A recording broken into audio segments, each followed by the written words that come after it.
Hello there, dear friend. Come sit with me a moment. Let's rest our hands and let the soft breeze do the talking. Imagine yourself on a quiet morning porch, a warm mug nestled between your palms, bird song drifting lazily through the trees, and the scent of something green blooming and effortless. The kind of beauty that doesn't need our constant tending. Gardening for many of us has become more than a hobby, it's therapy. A prayer whispered through blossoms, but oh, the aches and the busy days. Bending, watering, trimming, weeding. It's not as easy as it once was, is it? That's why today's walk through the garden isn't about working harder, it's about working softer. Choosing the kinds of plants that love us back by growing joyfully on their own. Perennials are a gift in that way. You plant them once and then they return year after year like faithful friends. Some bloom early when nothing else does. Others wait patiently until the heat of summer, and many ask for little more than sunlight and a place to grow. These plants don't need perfect soil, constant watering, or a green thumb. They're resilient, forgiving, and often stunning, much like you, my friend. So if you've ever thought I'd love a garden, but I just don't have the energy anymore, this one's for you. You don't need money or youth to create beauty. You don't even need a lot of time. All you need is a patch of light and a few plants that thrive in simplicity. Let's explore 15 perennials so easy to grow it might just feel like cheating. Ready to dig in? Let's take it one flower at a time. No rush, just joy. Remember the first time you saw a field of wild daisies' golden faces turned toward the sun, swaying like they were dancing just for you? That's the kind of cheerful charm the black-eyed Susan brings, and it asks for almost nothing in return. This classic perennial with its warm yellow petals and deep brown center is like an old friend who never needs attention but always lifts your mood. Once planted, it settles in quietly and begins to bloom from midsummer all the way into fall, never asking for deadheading or constant watering.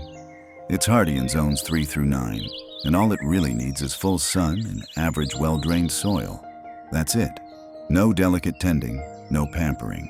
What's beautiful about black-eyed Susans is how they create a sense of abundance. Just a few plants can fill a bed or border with bright daisy-like blooms that practically glow in the morning light.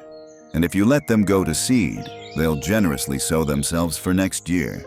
They're self-starters, just like many of us, who've learned to grow through seasons of change and challenge.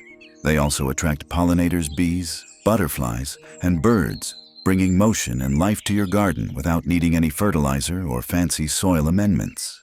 And once they're established, you'll rarely need to water them again unless it's been especially dry. That's the kind of independence we all can appreciate. If you have a corner of the garden that feels too dull or a pathway that could use a splash of sunshine, try planting a few black-eyed Susans. Tuck them near a fence, a mailbox, or an old watering can you've repurposed into a planter. Their golden glow pairs beautifully with rustic touches and weathered wood. And here's the loveliest part, they remind us that joy can be simple. That we don't have to be perfect to keep blooming. Some days we're like those petals open golden and standing tall. Other days we just need to soak up the light and rest in the soil we're planted in. The black-eyed Susan doesn't bloom out of pressure or fuss. It just does what it was made to do, shine.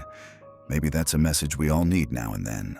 Have you ever met someone who looked delicate but was surprisingly strong? That's catmint in the garden. With its soft lavender blue blooms and feathery gray-green foliage, it gives off a gentle, calming air. But don't let its dainty appearance fool you, this plant is a true survivor. Hardy in zones 3 through 9, catmint thrives in full sun to partial shade, and prefers well-drained soil even if it's on the dry side.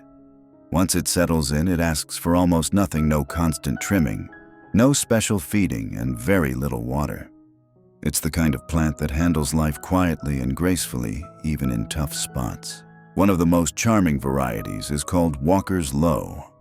Despite the name, it's not particularly short, but it does create a tidy, compact mound that's perfect for edging walkways or borders. Another lovely choice is Cat's Pajamas, a playful name for a plant that grows like a dream.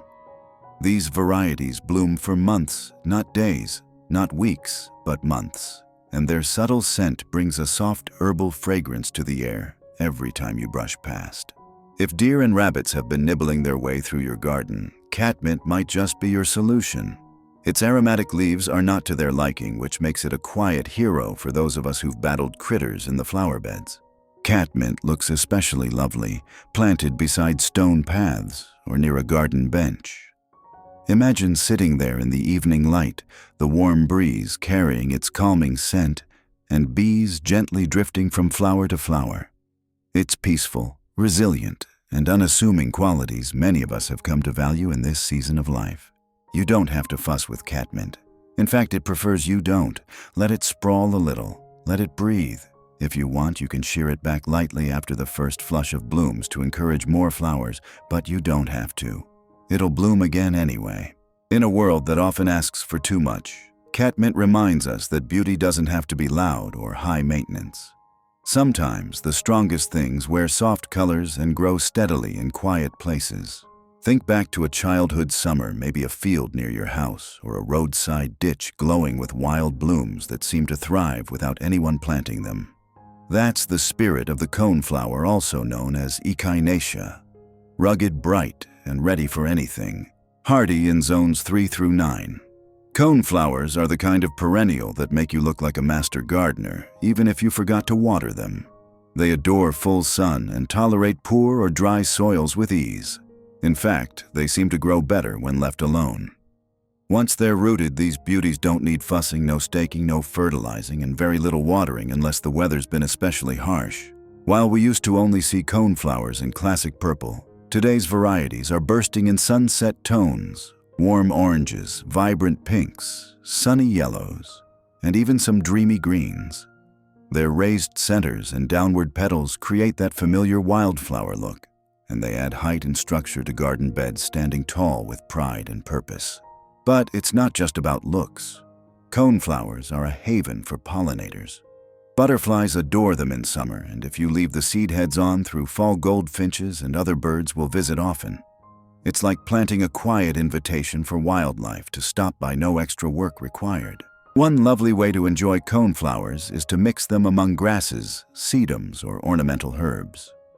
Their upright nature helps them rise above lower plantings, making them natural anchors for a layered garden. They also look stunning in a recycled galvanized tub or an old wooden crate with a few drainage holes drilled into the bottom. A rustic, charming container garden that feels like a slice of the prairie. And here's something touching about coneflowers. Even when the blooms fade, the seed heads remain tall and sturdy. They don't droop in defeat. They age beautifully, adding texture and interest to your garden in the off-season. Just like a seasoned soul, weathered yes, but still upright and full of quiet dignity. Growing coneflowers isn't just easy, it's rewarding. They give back so much more than they ask for. In many ways, they reflect the best parts of us: wild when needed, gentle when loved, and strong through the seasons. Have you ever known someone who seemed to flourish in the background, steady, quiet, always glowing with their own kind of magic? That's Russian sage. It doesn't ask for attention. In fact, it seems to thrive best when you don't give it any.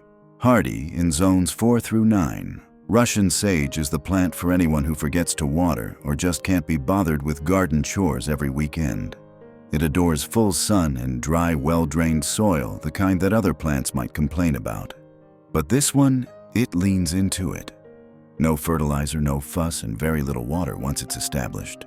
When summer gets hot and everything else looks a little tired, Russian sage starts to shine.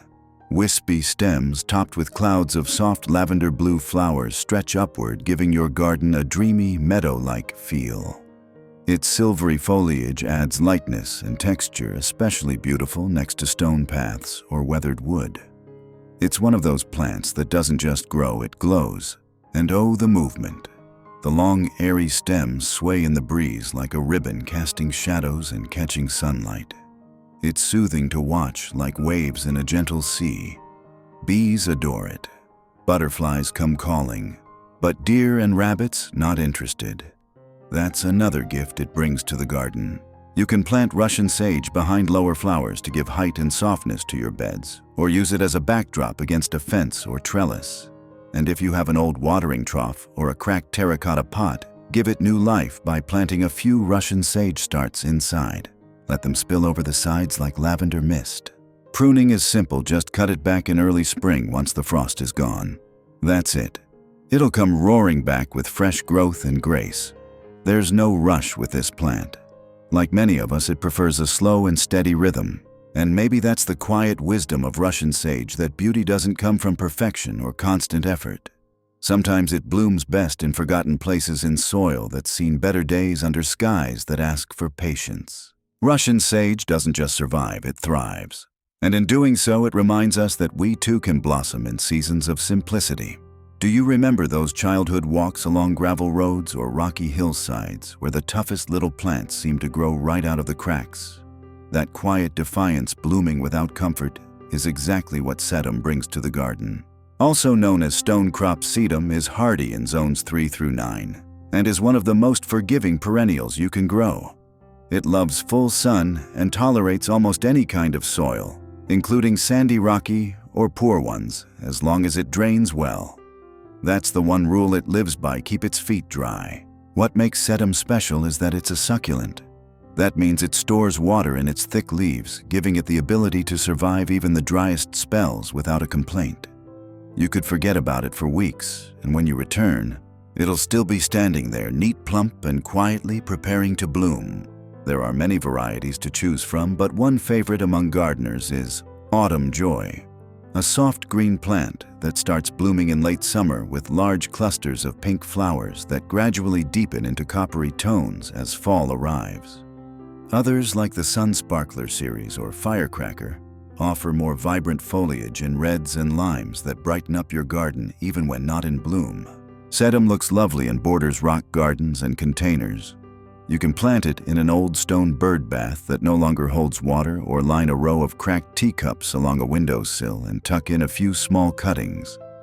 It's the kind of plant that finds a home anywhere, thriving in thrift, thriving in what others might discard. Deadheading not necessary. Fertilizing not needed. Dividing only if you want more, and believe me, you will. It's one of the few plants that looks beautiful from spring to frost. And even in winter, the dried flower heads catch frost in a way that feels almost poetic. Sedum reminds us that beauty doesn't always bloom in lush conditions. Sometimes it's the plants and the people who've weathered the hard places that shine the brightest. So, if your garden has a dry patch, a tricky spot, or just needs something you don't have to think about, sedum is waiting. Strong, subtle, ever ready to survive and surprise. Every garden has that one plant that seems impossible to kill, the one that survives bad weather, forgetful watering, and even being moved around a few too many times. For many of us, that's the daylily, a tough little miracle that blooms like it never knew hardship. Hardy in zones 3 through 10, daylilies are famously forgiving. They thrive in full sun to part shade and will settle happily into just about any well-drained soil. Whether your garden soil is rich and loamy or dry and sandy, daylilies don't make a fuss. They're easygoing, like that cheerful neighbor who waves every morning no matter the weather. Each bloom only lasts a day, hence the name, but the plant produces so many buds over the season that you'll enjoy weeks of continuous color. And with varieties like Stella d'Oro, you'll get repeat blooms that carry right through the summer. These golden yellow classics are low-growing and perfect for edging walkways or filling in sunny gaps. But the real magic of daylilies lies in their variety. They come in nearly every color, but blue, creamy whites, rich burgundies, fiery oranges, and even pastel pinks that look like watercolor paintings. Their strappy green leaves add movement and texture, creating soft mounds of green even when not in bloom. You don't need to divide them often, and you can forget about fertilizing or deadheading unless you want to tidy up. Even if they're neglected for a few years, daylilies bounce back with grace. They don't hold grudges, they just keep blooming. They're ideal for planting in clusters around trees, mailbox posts, or along old fences. If you have an unused wheelbarrow or a vintage enamel basin, try planting a handful there. Daylilies will spill over the edges like a celebration of color, asking nothing in return but the sun. There's a quiet wisdom in the daylily. It teaches us to bloom boldly, even if only for a moment, and then to do it all over again. To not dwell on yesterday's fading petals, but to keep reaching for the light. So if you need a plant that forgives your forgetfulness, rewards your efforts, and makes your garden look like a summer postcard, daylilies are your faithful companions. Because sometimes the strongest stars aren't the ones that burn the longest, but the ones that shine again and again, no matter what. Do you remember the kind of sunshine that lingers late into the evening, that soft golden hour glow that bathes everything in warmth and wonder? That's the feeling coreopsis brings to a garden, a never-ending dose of cheerful light. Often called tick seed coreopsis, is hardy in zones 4 through 9 and truly lives up to its sunny reputation. It loves full sun and isn't picky about soil. In fact, it prefers it on the dry or sandy side. Once established, it rarely needs water and never begs for attention. This is a plant that thrives on simplicity. What makes coreopsis such a joy is its longevity. These little blooms seem to last forever. Some varieties begin blooming in late spring and just keep going until fall, rarely skipping a beat. You'll find them in classic bright yellow, but also in soft pinks, rusty reds, and charming bicolor varieties that look like they were hand-painted. Try the Moonbeam variety for a pale yellow glow, or Zagreb for a compact, tidy version that's perfect in small borders or containers. And if you want a little extra flair, go for two-tone varieties like Jethro Tulle or Route 66. Each brings something whimsical and wild to your garden. The best part, coreopsis doesn't flop or sulk. It stands tall, dances gently in the breeze, and keeps blooming even when you forget to deadhead. You can cut it back halfway through summer for a fresh flush, but even if you don't, it'll keep pushing out color with no complaints. If you have a spot in the garden that feels bare or lifeless, coreopsis is like adding a spark of joy. Plant it around the base of a bird bath, weave it through a path, or let it soften the edges of an old wooden crate. It fills space gently but beautifully, like laughter spreading through a quiet room. Coreopsis reminds us that endurance doesn't have to be hard. That some things and some people just keep giving simply because it's in their nature to brighten the world around them. If you're seeking a flower that blooms like it's telling you everything's going to be just fine, coreopsis might just be your perfect match. A soft, steady reminder that joy can last longer than we expect, and that sometimes it only takes a little light to make a place feel like home. Imagine tossing a warm, colorful quilt over a patch of bare earth, bold reds, oranges, and golden yellows, woven into a pattern that glows against the green. That's the spirit of the blanket flower, also known as gaillardia. It brings fire to the garden in the most effortless way. Hardy in zones 3 through 10, blanket flower doesn't just tolerate poor soil and dry conditions, it loves them. It thrives in full sun and asks for very little. In fact, if you try to pamper it too much, it might protest. This is a plant that prefers tough love and gives back with brilliant blooms that can last from early summer all the way through the first frost. Each flower looks like it's been dipped in flame, the petals rimmed in yellow, fading to orange, then red toward the center. Some varieties even have a softer watercolor blend, but all of them have that wild prairie-like charm. And once they start blooming, they just don't stop. No deadheading required, no fertilizing needed. Even pests and diseases tend to pass them by. You can plant them in borders along gravel paths, or in that sun-baked spot near the sidewalk where nothing else wants to grow. They'll rise up, bloom boldly, and make it look intentional. For a rustic touch, try planting them in a deep terracotta pot, an old colander, or even a rusted milk can with holes drilled in the bottom. Their warm tones pair beautifully with weathered textures and bring an inviting glow to porches and patios. And they're not just beautiful, they're meaningful. Blanket flowers are often seen as symbols of resilience, of joy in difficult conditions. They remind us that even in poor soil and less than perfect circumstances, beauty can explode into life. They're also pollinator magnets, attracting bees and butterflies throughout the season. And while they're short-lived compared to some perennials, they often reseed themselves, generously returning the following year with more color than you planted. In a way, blanket flowers reflect the strength of those who keep showing up with joy even when the world feels hard. They don't need rich soil or constant praise. They just bloom and keep blooming. So if your garden or your spirit could use a little fire, let blanket flower light the way. Close your eyes for a moment and imagine reaching down to touch something so soft. It feels like a child's blanket worn from love and time. That's lamb's ear. A plant that invites touch, comforts the eyes, and quietly spreads like a gentle hush across your garden bed. Hardy in zones 4 through 9, lamb's ear thrives in full sun and dry, well-drained soil. It's drought-tolerant, resilient, and one of the most tactile perennials you'll ever meet. The leaves are silvery and thick, covered in soft fuzz that truly feels like velvet. This isn't a flower that shouts for attention, it whispers beauty with texture. Many gardeners grow lamb's ear just for the foliage, and rightly so. It forms low-spreading mounds that make an excellent ground cover, gently filling in spaces around stepping stones, under roses, or at the front of borders.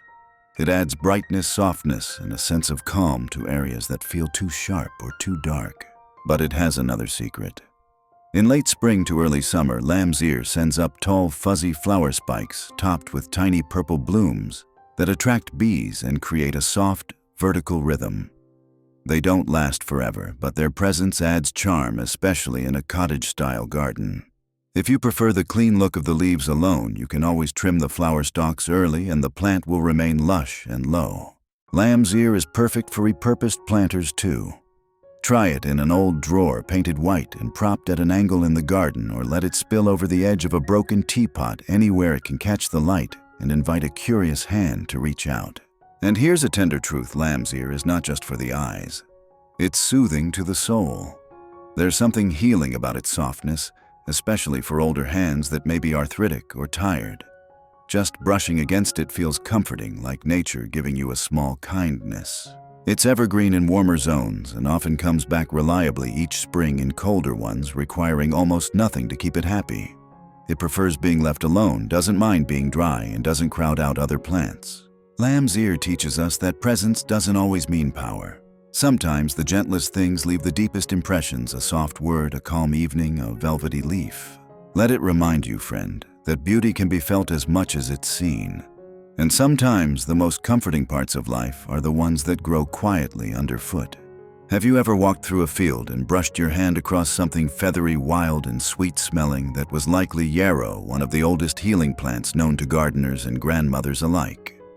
It may not ask for much, but it offers plenty. Hardy in zones 3 through 9, yarrow thrives in full sun and dry, poor soil, the kind other plants would grumble about. It's nearly indestructible once established. It doesn't care if it's hot or if the rain forgets to come. It just keeps blooming quietly and faithfully, like a loyal friend. Yarrow's fern-like foliage gives it a soft, delicate appearance, but don't let that fool you. It's as tough as they come. In summer, it sends up tall stems topped with flat-topped clusters of blooms, often in white or yellow, but also soft pinks and rusty reds. These flowers last for weeks and make beautiful dried arrangements if you choose to snip a few. This is a plant with history.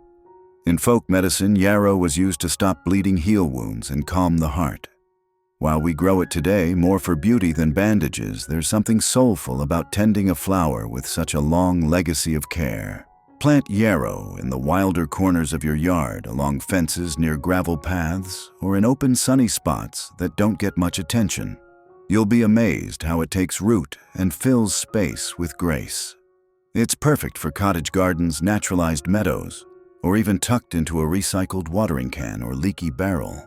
And when it blooms, the pollinators come. Bees and butterflies adore it. Birds may perch on its tall stems, surveying the land. It brings movement and life even when little else is thriving. Yarrow doesn't need staking or pruning. You can cut it back in midsummer for a second flush of flowers, but even if you don't, it'll stand tall until fall. Some varieties spread gently, others more vigorously, but all bring a sense of old-fashioned charm and resilience. In many ways, yarrow is a reminder that strength and softness can live in the same body, that you can bend in the wind without breaking, that healing doesn't always come loudly. Sometimes it grows in quiet clusters under the sun in soil that's been weathered by time. Add yarrow to your garden and you're not just planting a flower. You're planting a little piece of ancient wisdom, one that still thrives no matter what the world throws at it. If you've ever been disappointed by the flashy annual geraniums from the store that wilt after summer, let me introduce you to its quieter, hardier cousin, the true perennial geranium. Often called crane's bill, this little wonder is the garden's dependable houseguest. It arrives, settles in, and never overstays its welcome. Hardy in zones 4 through 9. Hardy geraniums are different from the potted red ones you might remember from porch railings. These perennials form tidy mounds of foliage and offer a soft cascade of blooms from spring through early summer and sometimes again in the fall, depending on the variety. They love full sun to partial shade and prefer moist but well-drained soil. But here's the best part: they'll still thrive even if you forget to water or don't cut them back. These plants are as low maintenance as they come. Once they find their spot, they're happy to grow and glow with minimal effort. The blooms come in blues, lavenders, pinks, and purples, delicate 5-petaled blossoms that hover above their lush green leaves like butterflies. They add a gentle charm to any garden bed and pair beautifully with roses, hostas, or ornamental grasses. Try planting them along a path in front of taller perennials, or nestled beside a stone bird bath or thrifted garden statue. Their neat mounding habit makes them look polished without needing pruning or shaping. You can even plant them in an old enamel wash basin for a vintage garden touch. If the blooms begin to fade midsummer, you can shear the plant down by half, and in return, it may send up a fresh flush of foliage and flowers. But even if you don't, the plant stays attractive with its neat mound of greenery. No drooping, no drama, just quiet reliability. There's something deeply comforting about a plant that doesn't demand. That simply shows up, does its job, and leaves the space better than it found it. Hardy geraniums may not steal the spotlight, but they hold the stage with quiet grace. They remind us that beauty isn't always bold. Sometimes it's tucked low to the ground, blooming in shades of calm, asking only for a bit of sun and the space to grow. So if you want a flower that asks little and offers much in bloom's form and faithful presence, the hardy geranium may just become your new favorite companion in the garden. Do you remember the joy of childhood surprises, a jack-in-the-box, a wrapped gift, or a dandelion puff waiting to be blown? That same sense of gentle wonder lives inside the balloon flower. Before it even blooms, it offers a bit of magic. Hardy in zones 3 through 8, balloon flower, also known as platycodon, loves full sun to partial shade and prefers well-drained soil. But what truly sets it apart is the way it greets the world. Before the flower opens, the bud swells into a perfect puff, round and tight, like a little paper balloon. It's the kind of bloom that makes children gasp and gardeners smile. Once it opens, you're greeted with star-shaped flowers in deep blues, soft purples, and even occasional whites or pinks. Each one looks hand-painted with subtle veins and a calming symmetry. The plant stays relatively compact, making it a lovely choice for the front of borders containers or even repurposed items like vintage tins, old boots, or shallow wooden boxes with drainage holes. Balloon flowers bloom reliably through summer and need almost nothing from you. They don't require dividing. They don't need staking. You don't even have to prune them unless you want to encourage a second round of blooms. It's the kind of plant you can set and forget and still get a show. Children are especially drawn to them. If you garden with grandkids, invite them to gently touch the swollen buds. Many will softly pop open on their own, a garden's little trick. Even adults find something endearing in watching that transformation from balloon to blossom. And though the plant may disappear completely in winter, don't worry. It's just sleeping beneath the soil, ready to return again next year, like a quiet friend who knows when to rest and when to shine. Balloon flower teaches us about patience and delight. It doesn't rush into blooming. It swells, it prepares, and then it opens with elegance. And when it's done, it retreats with grace, no drama, no fuss. In a world that's often loud and fast, the balloon flower invites us to pause and wait, to look closer, to remember that even small surprises can bring lasting joy. Add a few to your garden and let them be your reminder it's okay to grow slowly, to bloom in your own time, and to bring softness and wonder wherever you're planted. Have you ever sat quietly in your garden and suddenly heard the faint hum of wings, not a bee or a breeze, but something faster, lighter? Then you looked up and there it was, a hummingbird suspended in the air like a tiny miracle. If you've longed to see more of those magical visitors, bee balm might be your garden's secret invitation. Hardy in zones 4 through 9, bee balm, also known as monarda, thrives in full sun to partial shade and prefers moist, well-drained soil. It's not picky, but it does love a bit of air circulation. Once it's in the ground, it grows with gusto, sending up tall stems topped with firework-like flowers in shades of red, purple, pink, or white. These shaggy blooms are more than just eye-catching, they're a magnet for hummingbirds, bees, and butterflies. It's like throwing a garden party without lifting a finger. All you have to do is sit back with your tea and let nature come to you. If you've had issues with powdery mildew in the past, look for newer disease-resistant varieties like Jacob Klein or Pardon My Purple. They stay vibrant and healthy through the season without the fuss. And even if the foliage isn't perfect, the blooms more than make up for it, bold, whimsical, and full of life. Bee balm spreads slowly, filling in garden beds gently over time. You can divide it every few years if you want more, or just let it wander a little. Try planting it near your porch, beside a favorite bench, or in a large container by the back door. Even a repurposed galvanized tub can become a pollinator paradise with a few stems of bee balm. And the scent, oh, the scent. Crush a leaf gently between your fingers, and you'll release a soft, spicy fragrance reminiscent of oregano or mint. In fact, it's in the mint family, and has been used in herbal teas for generations. Some gardeners even dry the flowers for arrangements or homemade potpourri. Bee balm teaches us about connection. It doesn't grow for itself alone, it reaches out. It calls the winged ones in. It fills the air with movement and joy.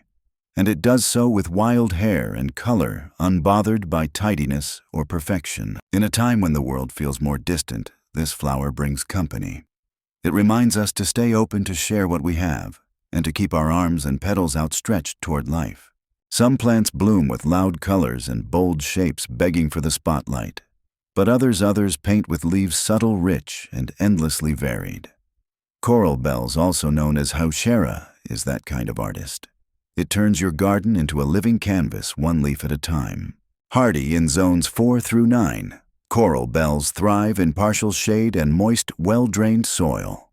They're not fussy, but they do appreciate a little protection from harsh afternoon sun, especially in warmer zones. Their real gift isn't in flashy flowers, though they do send up dainty little spikes of blooms in early summer. It's in their foliage.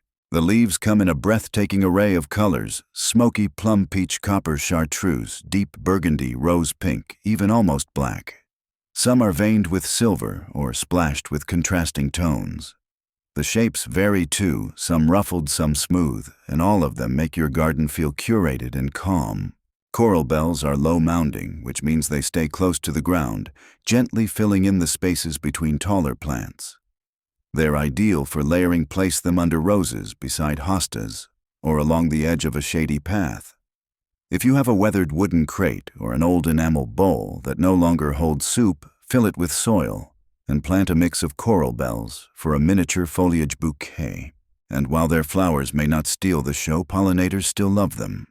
The tiny bell-shaped blooms sway gently above the foliage and bring motion and grace to even the smallest spaces. Best of all, coral bells require very little care. You don't need to prune or divide them often. Just remove any tired leaves in early spring and they'll reward you with fresh color throughout the season.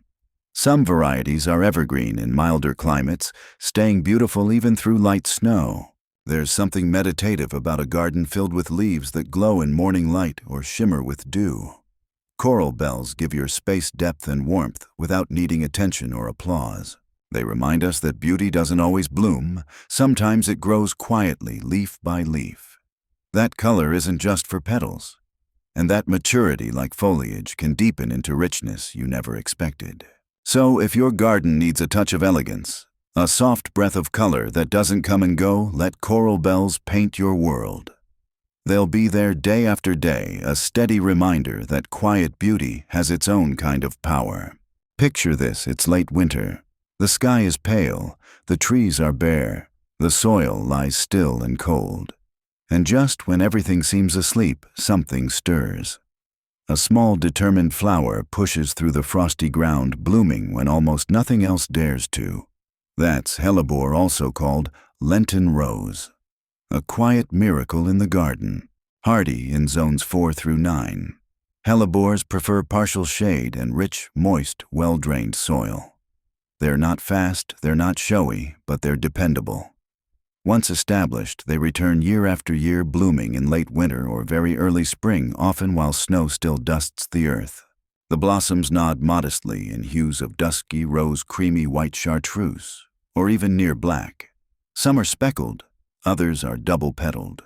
All feel timeless, like something out of an old storybook, and their leathery evergreen leaves stay attractive year-round in many climates, giving structure to your shade beds even when flowers are long gone. Plant hellebores beneath a deciduous tree along the edge of a woodland path or near your front steps, where you'll see them from the window during the quiet months. If you have an old copper kettle or a half-barrel planter in the shade, tuck a few hellebores there for a touch of unexpected elegance. These plants are remarkably low maintenance. They dislike being disturbed and don't need dividing often. Deer avoid them, and once they've settled in, they're drought-tolerant too. Just remove any damaged leaves in late winter to make way for the blooms, and they'll do the rest. There's something deeply symbolic about a flower that blooms first. It doesn't wait for warmth or comfort. It doesn't need applause. It rises early, strong, humble, and quietly beautiful. Hellebores are a gardener's gentle promise that spring is coming, that beauty doesn't always wait for perfect conditions, that even in life's coldest seasons, something sacred can begin to grow. They remind us, too, that we're not defined by how loudly we bloom, but by when we choose to, by our timing, our resilience, our willingness to rise again even if no one sees it at first. So, if you want something truly special in your garden, something that lifts your spirit before the birds have returned, plant a hellebore. Let it whisper hope beneath the frost. Let it remind you, dear friend, that grace shows up early and quietly changes everything.